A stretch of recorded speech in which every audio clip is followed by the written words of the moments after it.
So hello everyone.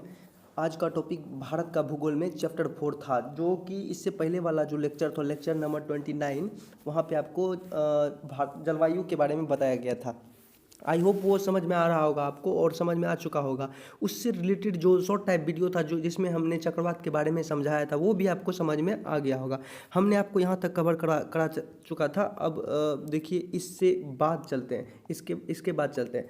तो यहाँ पे समझो, सबसे पहले फर्स्ट ऑफ ऑल तो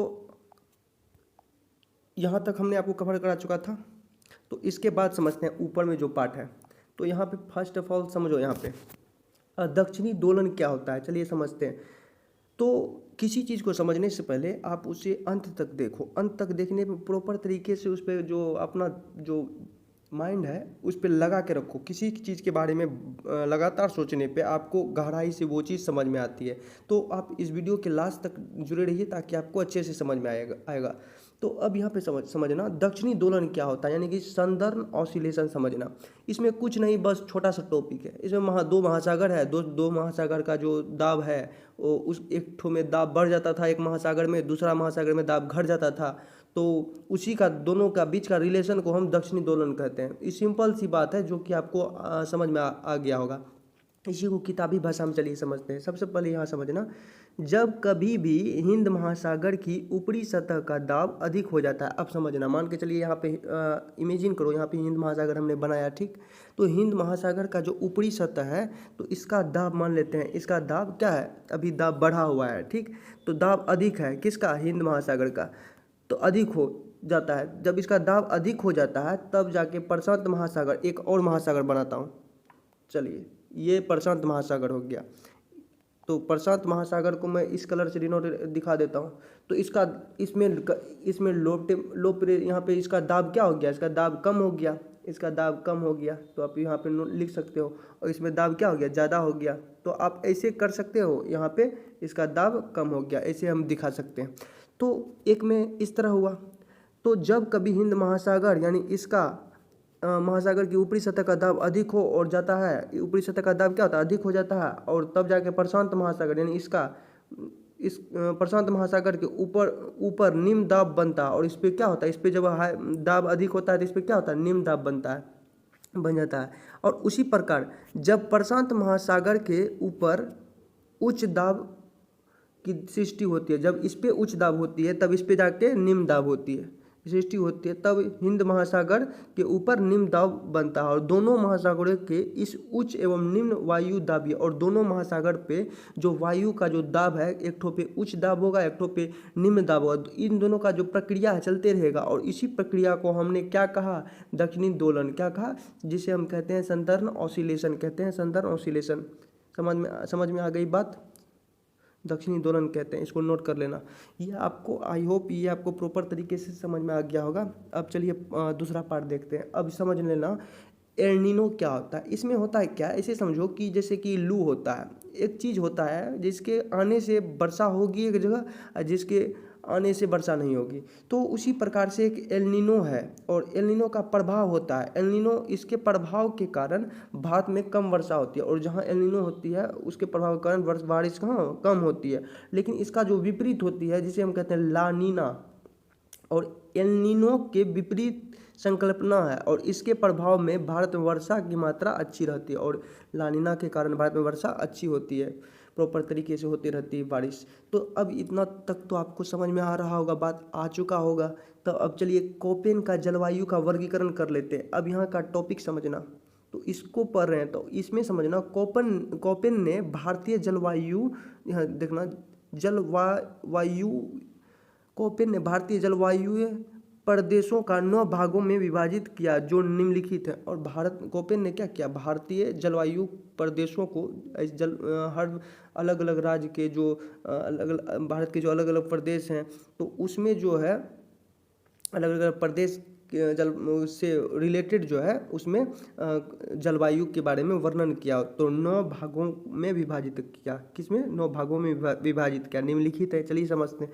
फर्स्ट ऑफ ऑल यहाँ समझना, जैसे कि लघुकालीन शीत ऋतु सहित मानसूनी जलवायु। अब यहाँ समझना, जिसे हम AMW कहते हैं, क्या कहते हैं, AMW प्रकार। तो इसमें समझना ऐसी जलवायु, इसका मतलब भी होता है, ये भी समझाया जाएगा आपको, ऐसा जलवायु मुंबई के दक्षिण में पश्चिम तटीय क्षेत्रों में पाई जाती है। तो जो लघुकालीन, यानी कि लघु मतलब क्या, छोटा, लघुकालीन और शीत ऋतु, और लघुकालीन शीत ऋतु एवं सहित मानसूनी जलवायु और इसके सहित मानसूनी जलवायु AMW प्रकार ऐसी जलवायु मुंबई के दक्षिणी में पश्चिम तटीय क्षेत्रों में पाई जाती है। इन क्षेत्रों में दक्षिण पश्चिम मानसून से ग्रीष्म ऋतु में 250 से लेकर 300 सेंटीमीटर से भी अधिक वर्षा होती है। और इस जलवायु को प्रदेश में शामिल क्षेत्र, यानी कि आप कह सकते हो मालाबार एवं कोंकण तट एवं गोवा के दक्षिण तथा पश्चिम घाट पर्वत की पश्चिम ढाल, उत्तरी पूर्वी भारत एवं अंडमान तथा निकोबार द्वीप समूह के पास है। तो इसको आप समझ पा रहे हो।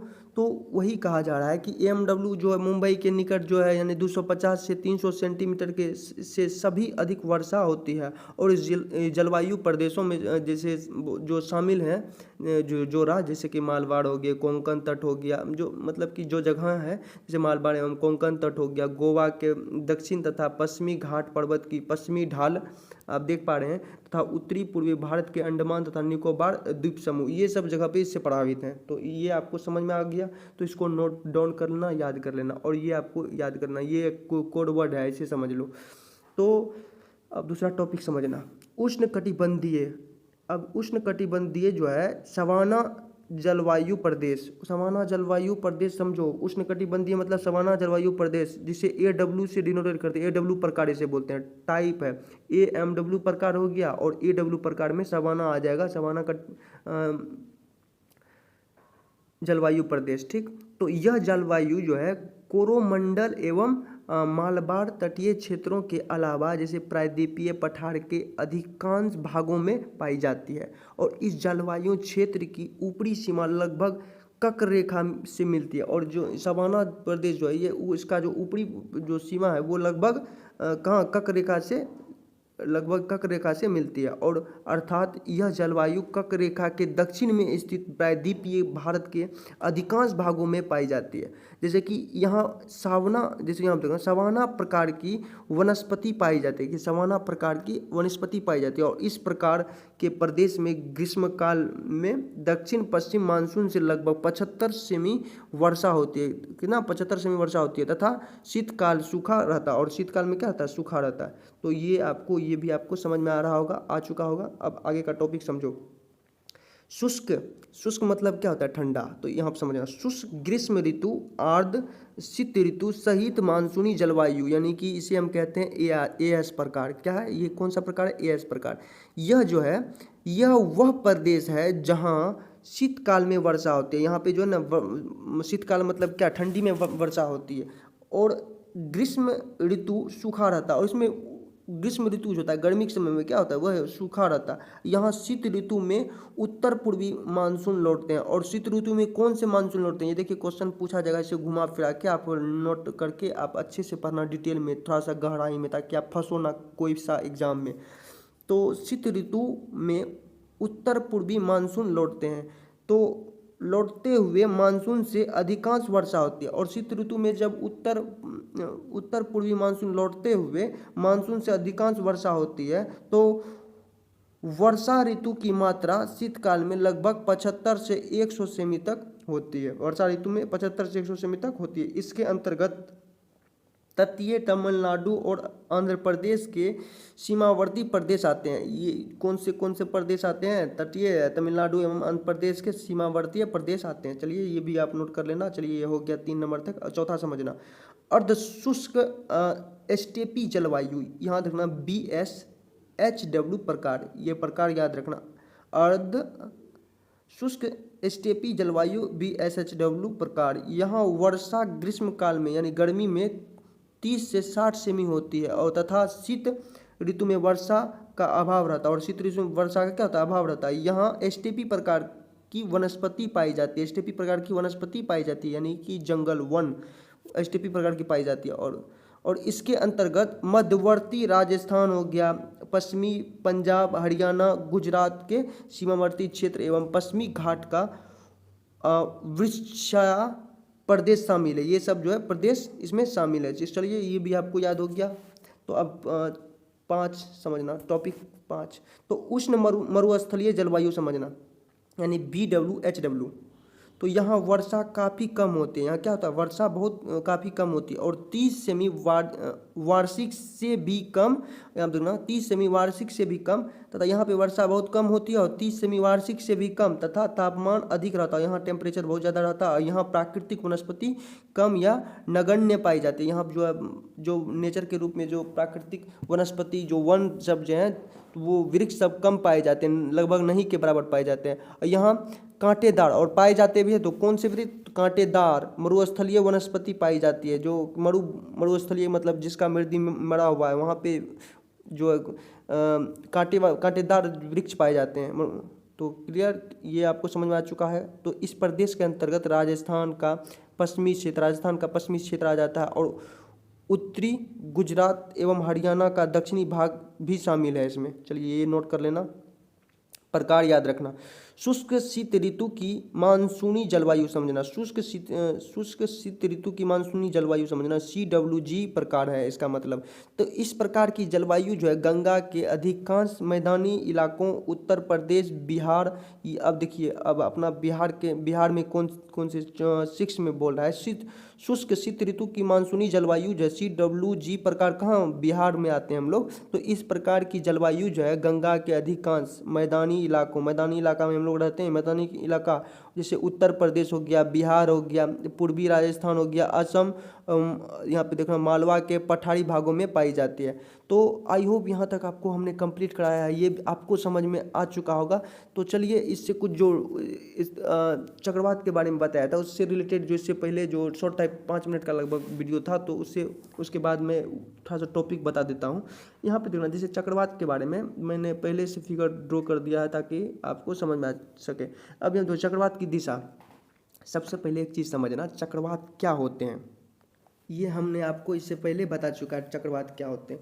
और यहाँ पे समझना चक्रवात की दिशा है तो उत्तरी गोलार्ध यानी नॉर्दर्न, इसका इंग्लिश क्या होता है, नॉर्दर्न हेमिस्फीयर। नॉर्दर्न हेमिस्फीयर का मतलब ये हो गया आपको कि एक चीज़ समझना, ये नॉर्दर्न हेमिस्फीयर में होता क्या है कि जैसे बीच का टेम्परेचर है यहाँ पे, यहाँ हॉट होता है। जब टेम्परेचर गर्म होता है तो इसका जो प्रेशर क्या होगा, इसका प्रेशर होगा लो, इसका लो प्रेशर होगा। इसको नोट करना, प्रेशर हो जाएगा इसका लो। तो जब लो प्रेशर होगा तो लो प्रेशर होने के बाद क्या होगा, जो हवा जो है चारों साइड से जो आएगा वो कौन से डायरेक्शन में आएगा, यानी कि आप कह सकते हो दाएं साइड हमेशा दायां आएगा। तो आप ऐसे कह सकते हो उत्तरी गोलार्ध यानी नॉर्दर्न हेमिस्फीयर में तो हवा कौन से डायरेक्शन में चलेगा, राइट साइड में चलेगा। तो राइट साइड, हर चीज़ का राइट साइड इस तरह से होगा, तो इसका राइट साइड किधर होगा, इधर होगा। तो इस तरह से हवा का डायरेक्शन होगा। तो आपको समझ में आ चुका, उत्तरी गोलार्ध में हवा हमेशा दाईं ओर घूमती है और दाईं ओर घूमेगी और बीच तक पहुंचेगी। दाईं ओर घूमती है और फेरल का नियम के अनुसार, और किसके नियम के अनुसार, फेरल के नियम के अनुसार। फेरल ने क्या कहा था, उत्तरी गोलार्ध में यानी नॉर्दर्न हेमिस्फीयर में नॉर्थ पोल पे हवाओं का डायरेक्शन कैसा होता है, दाईं की ओर घूमती है। ठीक, ये आपको समझ में आ रहा होगा। और जिसे हम कहते हैं ये एंटी क्लॉकवाइज घूमता है। कौन सा, एंटी क्लॉकवाइज, इसको नोट डाउन कर लेना। चलिए क्लियर, तो ये आपको समझ में आ गया होगा। अब आगे समझो, आगे का यहाँ पे जो है थोड़ा सा दक्षिणी गोलार्ध यानी साउदर्न हेमिस्फीयर।